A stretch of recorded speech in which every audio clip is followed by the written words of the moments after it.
यहाँ कोई सुखी नहीं है।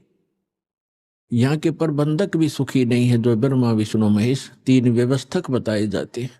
और हम जिस लोक में रह रहे हैं ये काल भगवान का लोक है। काल से अंडरस्टूड है कि वो क्या चीज है, क्या वस्तु है। ये काल नाम ही अपने आप को डिफाइन करता है। श्रीमद् भगवत गीता अध्याय नंबर 11 के श्लोक नंबर 32 में श्रीमद् भगवत गीता का ज्ञान देते समय यही काल श्री कृष्ण जी में प्रवेश करके बोल रहा है कि मैं काल हूं अर्जुन,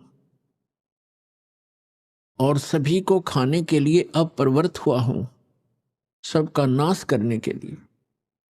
गीता अध्याय नंबर 11 के श्लोक 21 में अर्जुन कह रहा है कि हे भगवान, आप तो ऋषियों को भी खा रहे हो, आप तो सिद्धों को भी खा रहे हो, जो वेद मंत्रों से आपकी स्तुति भी कर रहे हैं, आप उनको भी नहीं बख्श रहे हो।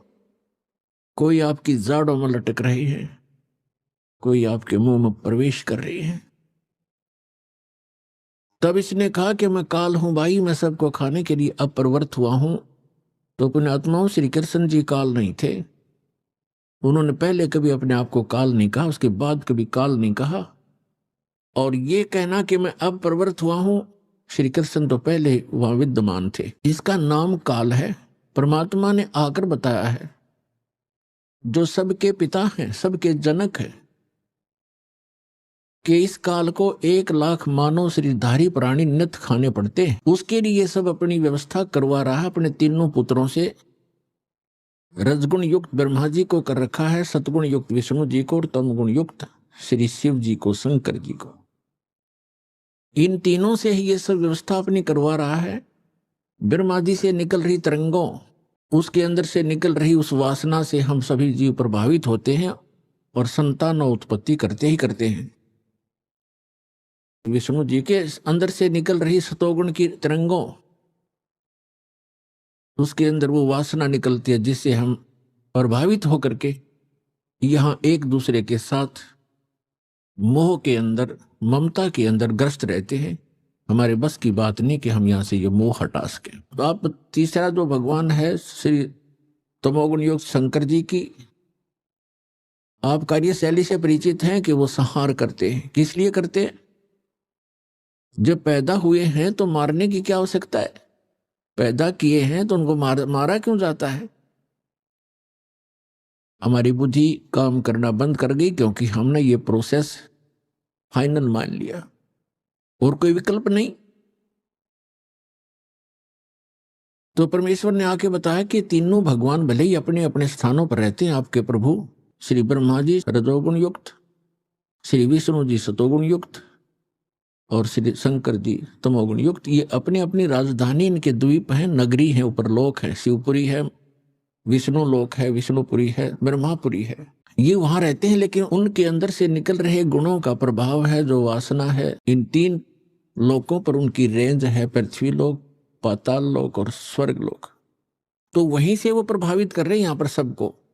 जैसे एक मकान के अंदर दूसरे कक्षों में व्यक्ति बैठे होते हैं और रसोई के अंदर मिर्चों का छोंक लगता है, तो अन्य कक्षों में बैठे हुए व्यक्ति भी प्रभावित होते हैं, जबकि वो स्थूल साकार वस्तु रसोई के अंदर है मिर्च, उसके गुण ने वहां प्रभावित किया और उनको छींकें आने लगी।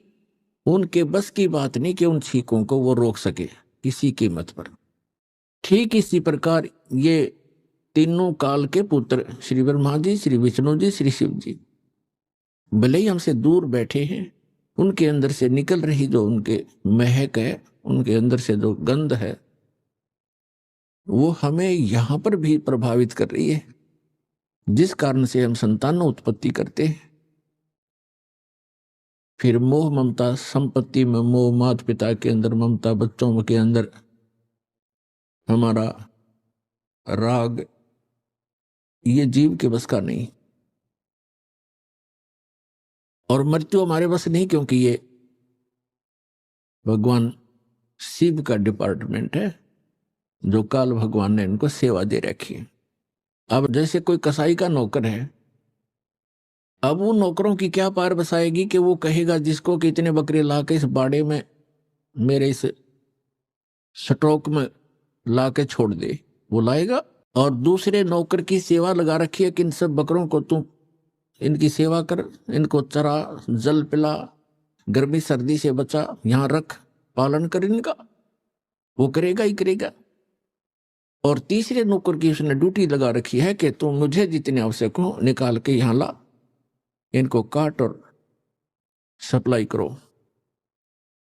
तो उनके बस की बात नहीं है, वो कितने नेक व्यक्ति हों वो तीनों नौकर, लेकिन वो अपनी ड्यूटी को करनी ही पड़ेगी। इसी प्रकार ये तीनों देवता इस काल कसाई के, काल भगवान के पुत्र और साथ में नौकर हैं, व्यवस्थक हैं। और पुण्यात्माओं, इस काल भगवान को श्राप लगा हुआ है। 1,00,000 मानव शरीरधारी प्राणी ये नित्य आहार करता है।